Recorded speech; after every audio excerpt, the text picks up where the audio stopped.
y'all. Welcome to my channel. I'm Leslie Hooper. And I'm Steph Montes. And today we're going to be reacting to a Megyn Kelly podcast episode where she has guest Jillian Michaels on to talk about Ozempic. I've heard bits and pieces of Jillian and her perspective.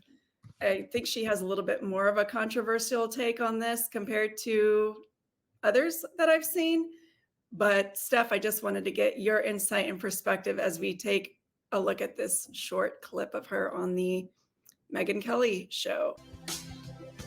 Why don't you like Ozempic? Because oh my God. Ozempic helps with weight loss. And then I just read something in the paper this week saying they're finding a new side effect of it is reducing addictions. Like it's reducing cravings for alcohol, for drugs, for, things that are bad for you. So is that anecdotal? There's no clinical trial. Yeah, on I think that. it's anecdotal. Right. Yeah. So, so you can no longer be obese and you could curb your cravings and your, emotional food dependence from childhood is no longer ruling your life thanks to the miracle of Ozempic or Wegovy or the other ones. Wegovy, yeah. Okay. Ribelsis, yeah, all the things. There's another one that starts with an M. I can't even remember the name. Mounjaro.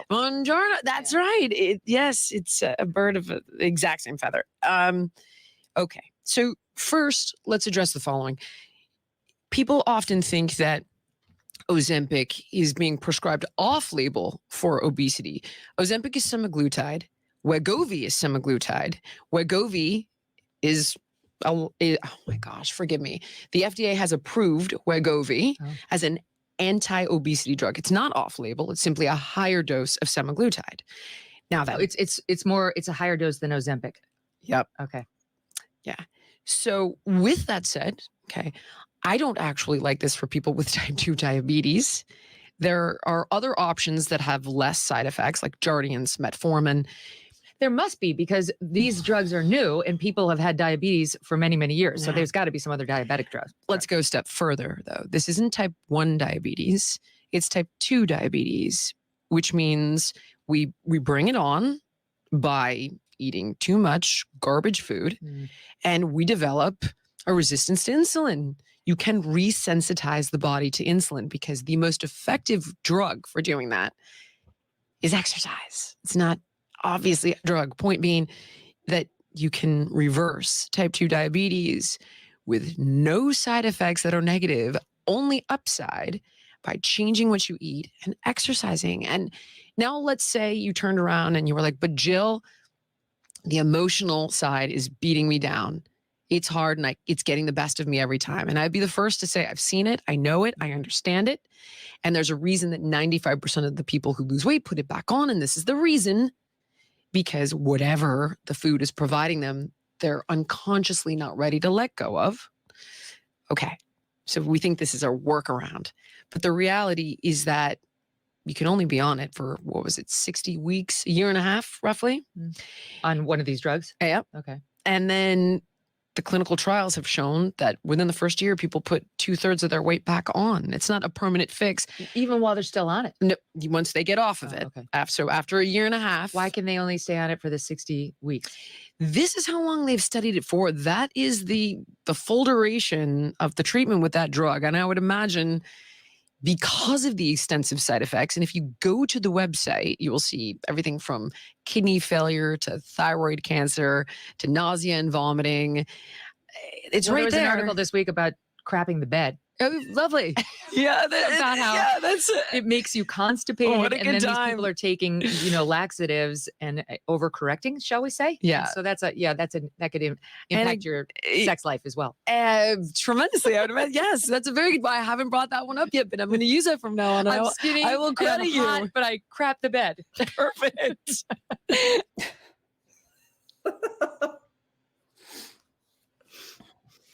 Steph, how do you feel about Jillian Michaels' thoughts here on Ozempic?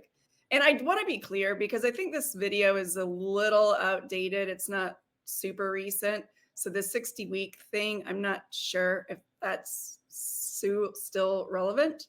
I just want to put that out there as a bit of a disclaimer.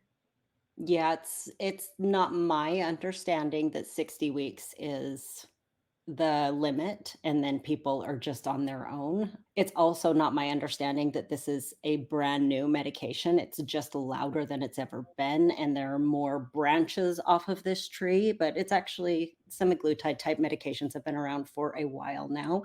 What I do think is going to happen is that because it's so much more popular than it ever has been, and because it's being used for weight loss, the sample size of what we're seeing is bigger. So we're going to see more side effects. We're going to see more information coming out. And whereas the sample size was smaller before, nobody was really paying attention. So I'm interested to see how all of this goes as time moves on.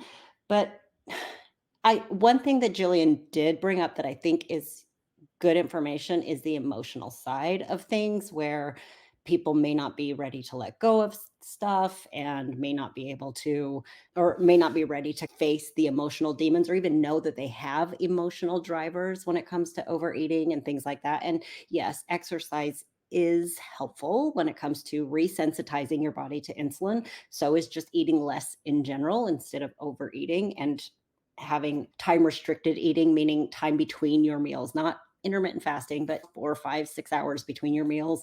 That can also help resensitize the body to insulin and things like that. So there are a lot of lifestyle changes that can be made. I so far agree, agree, agree. But she takes such a hard stance on this. She has done more harm to people in larger bodies through diet and exercise, extremist type behaviors than just about anyone. And so I am asking her to take 14 seats at this point. I get it. We all have like all of us in the fitness industry and the health industry and stuff like that. We've all done some dumb shit that we look back and go, I'm so glad I've grown as a coach. I'm so glad that I have grown and can help people in a different way than I used to. But my goodness, that woman has done some serious damage. For her to come in here and say, don't take a thing that could make this easier on you when her prescription has been 800 calories and 47 hours of exercise a week, like all of these things. I'm like, it's a no. Come on. At least acknowledge your harmful past before you start shitting on what might be helpful to some people. Yeah, I agree. I feel like Jillian Michaels set us back a lot with the show The Biggest Loser and just the extreme lengths. And when you go and look at where they're all at today, or you read the studies about these individuals, I mean, it's so predictable. It's the same thing as basically any other dieter. They gained everything back and then some because it was not lost in a sustainable way. It certainly set her career in motion, though. I know she's only been able to profit quite a bit off of that experience. But I don't know how much coaching she's actually done with real humans in bigger bodies. I don't get that impression from her because there's not a lot of empathy or understanding or even compassion. To me, she doesn't come across as someone who has worked with that demographic at length. Sure, maybe in front of a camera, but a real relationship, I'm just not getting that impression. So, as far as the Ozempic is concerned, though, I don't really have a problem with people taking Ozempic if that's what their doctor recommends. I do have an issue with people taking it to lose these last 10, 15 stubborn pounds. That's not what it was designed for. Yeah, that's a nuanced conversation in my mind because when I think about someone who needs to lose 15 or 20 pounds or something, I mean, at what point is vanity weight considered vanity weight? Because the world is hard to live in. And even Well, I'm saying that being, if the doctor doesn't recommend it and you're just yeah, getting it on the black market like many people are nowadays.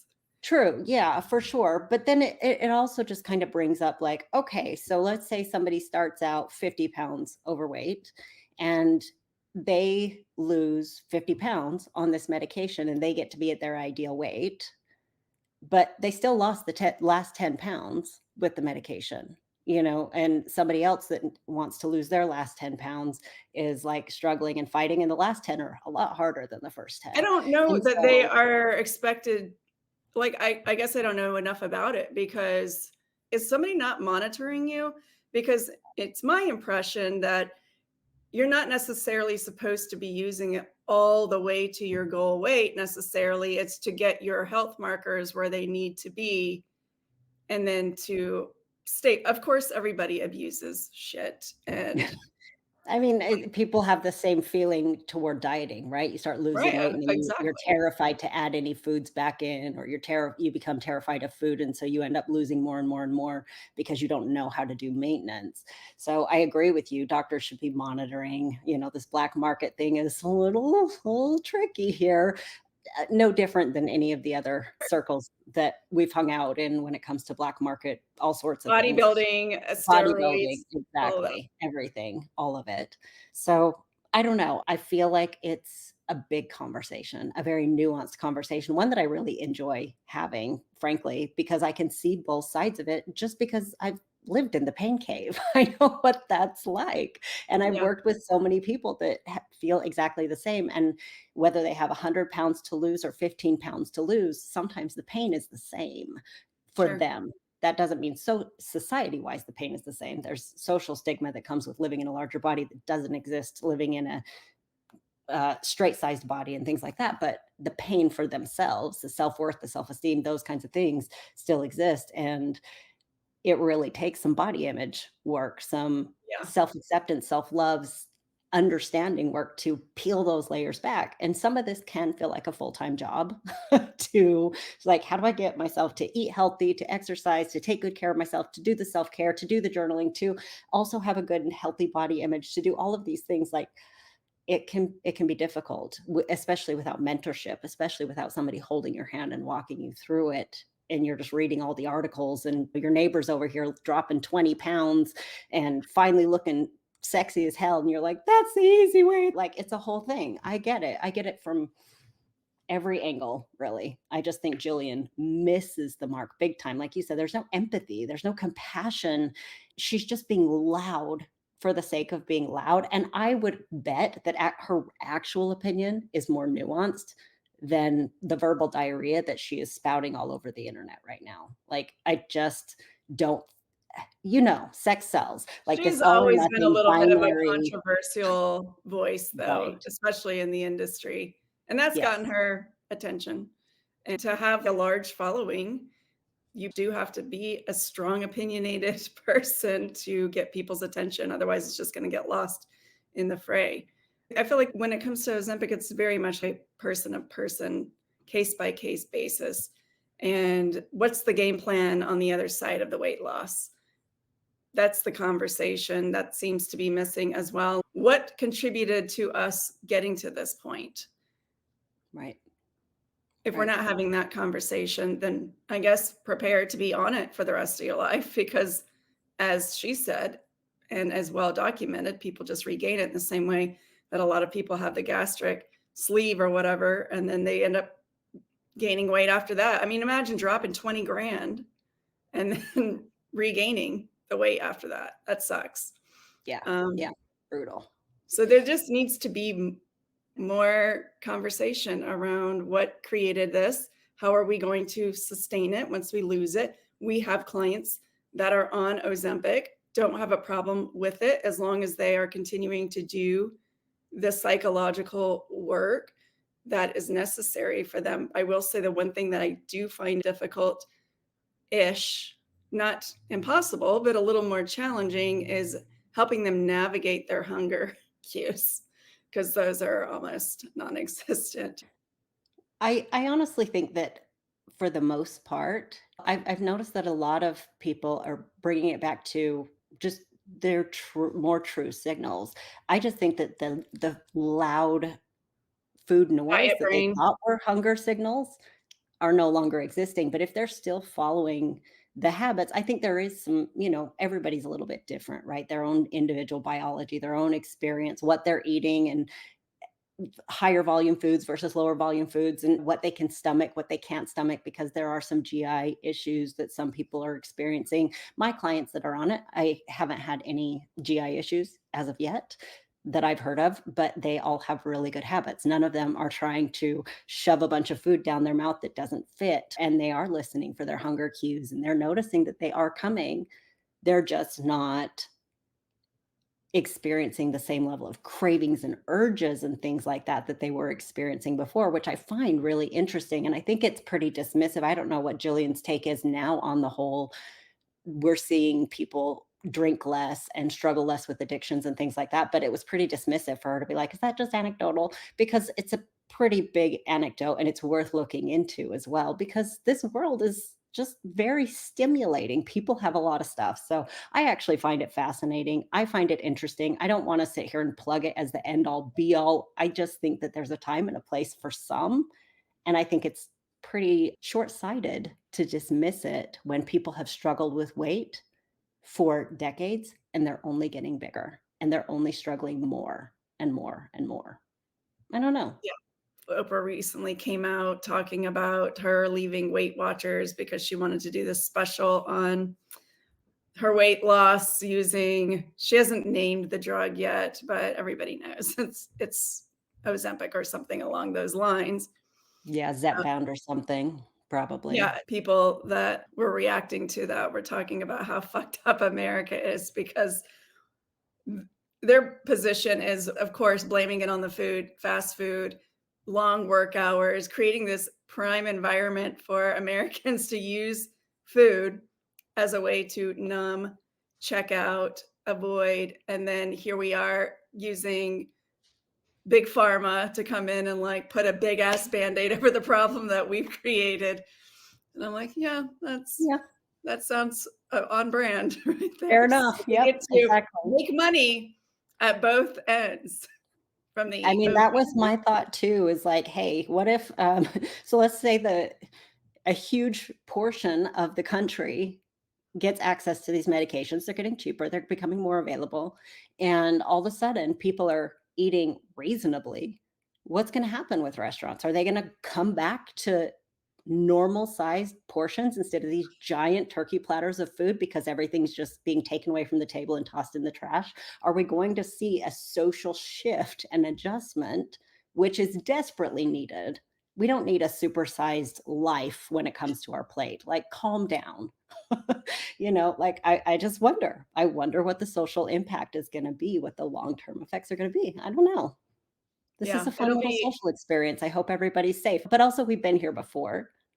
Like, I was on fen when I was like 13. I don't feel like that is anything close to what's going on here. I don't either. But also, like I said, the sample size is getting bigger. Yeah, And if there is a large enough portion of people that have a bad enough side effect, then if something comes up, then it could be pulled again. And then we're going to see a lot of rebound weight gain and issues and things like that going on. I hope not, and I don't think so, but it is possible because, again, much larger sample size. We're going to see more and more of whatever side effects are going to be happening. So we will just see. all right, I'm just going to end it right here. So big thanks to those who joined us today. If you found this helpful, hang out a while, stay and watch some other videos by subscribing. So Steph and I will catch you on the next one. Bye, y'all.